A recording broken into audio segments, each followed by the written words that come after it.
தமிழகத்தினுடைய சட்டத்துறை அமைச்சர் திரு ரகுபதி அவர்கள் வேண்டுமென்றே பத்திரிகையாளர் நண்பர்கள் சந்திப்பில் வேண்டுமென்றே சில பொய்களை சொல்லியிருக்கின்றார்கள். அதாவது ஒரு சட்டத்துறை அமைச்சராக இருந்து சத்திய பிரமாணம் எடுத்து பணி செய்ய வேண்டிய ஒருவர் சில பொய்களை சொல்லியிருக்கிறாங்க. நீங்கள் நல்லா பாருங்கள்.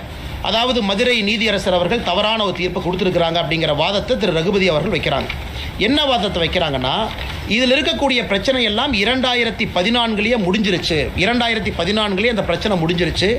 அன்னைக்கே டிவிஷன் பெஞ்சு தீர்ப்பு கொடுத்துட்டாங்க.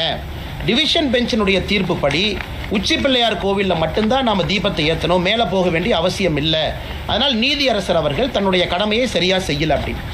இதை மாண்புமிகு நீதியரசர் அவர்கள் டிசம்பர் 1 கொடுத்த தீர்ப்பில் மிக முக்கியமாக இந்த பாயிண்ட்டை ஹைலைட் பண்ணி பேசியிருக்கிறார். அவர் எதுவும் மறுக்கலை. இந்த பாயிண்ட்டை ஹைலைட் பண்ணி பேசுகிறார். அதை மட்டும் ஆங்கிலத்தில் உங்களுக்கு படித்து காட்ட விரும்புகின்றோம். அதாவது 2014 போட்டிருக்கக்கூடிய ரிட் பெட்டிஷன் எதை ரகுபதி அவங்க கோட் பண்ணுறது, 2017 டிவிஷன் பெஞ்ச் ஆர்டர், இது இரண்டும் என்ன சொல்கிறாங்கன்னா, அதில் பெட்டிஷனர் என்ன கேட்குறாங்கன்னா, தீபத்தை மலையினுடைய உச்சபட்சமான உச்சியில் ஏற்ற வேண்டும் என்று கேட்கின்றாங்க. So the petitioner wanted the deepam to be lit at the hilltop. He further argued that lighting the lamp near Moksha Deepam is not in consonance with the scripture. The learned judge rightly rejected the request. அவர் 2014 தீர்ப்பை சரின்னு தான் சொல்றார்.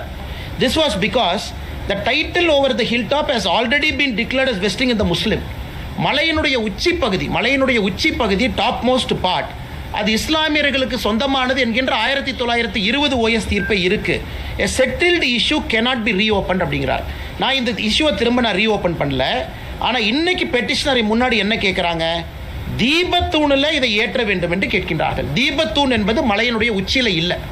2014 தீர்ப்பு, 2017 தீர்ப்பு என்பது மலை உச்சியிலே தீபத்தை ஏற்ற வேண்டும் என்கின்ற தீர்ப்பு.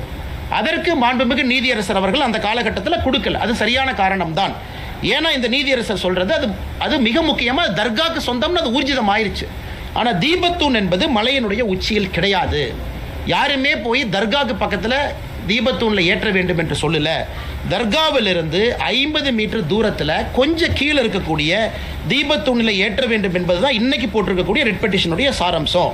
த mosque is at the highest peak, the deepathoon is at the lowest peak. இரண்டுமே வேறு வேறு மலை உச்சியில் இருக்கு. அதனால் இதை ட்ரையல் ஜட்ஜு 1920 ரெகக்னைஸ் பண்ணிட்டாங்க. நான் இதை தவறாக பார்க்கல. அதனால் தீபத்தூணில் அவங்க கார்த்திகை தீபத்தை இந்த பெட்டிஷனர் கேட்டபடி ஏற்றுவதற்கு நான் அனுமதி கொடுக்கிறேன்.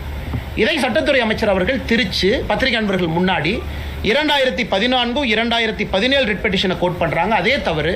அதை முதல்ல இந்த பத்திரிகை மன்றத்தில் நாங்கள் தெரியப்படுத்த விரும்புகின்றோம்.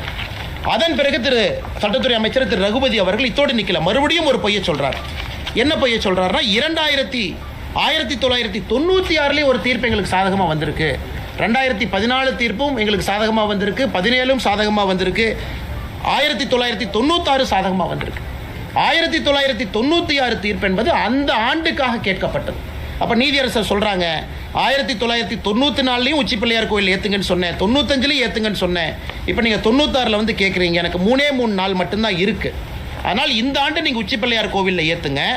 அதே நேரத்தில் தேவஸ்தானமோ வேறு யாரோ வேறு இடத்துல ஏற்ற வேண்டும் என்றால் அதுக்கு ப்ரொசீஜரும் கொடுக்குறாங்க. தர்காலிருந்து 15 மீட்டர் தள்ளி ஏற்றுங்க அப்படின்னு. ஸோ 1996 தீர்ப்பை பொறுத்தவரையும் குழப்பமில்லை, 2014 குழப்பமில்லை, 2017 குழப்பமில்லை. இந்த மூன்றும் வேறு வேறு விஷயத்தை எடுத்து இன்னைக்கு ரகுபதி அவர்கள் ஒரு பொய்யை சொல்லி பத்திரிகை நண்பர்கள்ட்ட இன்னைக்கு நீதியரசர் அவர்கள் தவறான தீர்ப்பை கொடுத்திருப்பதா சொல்றாங்க.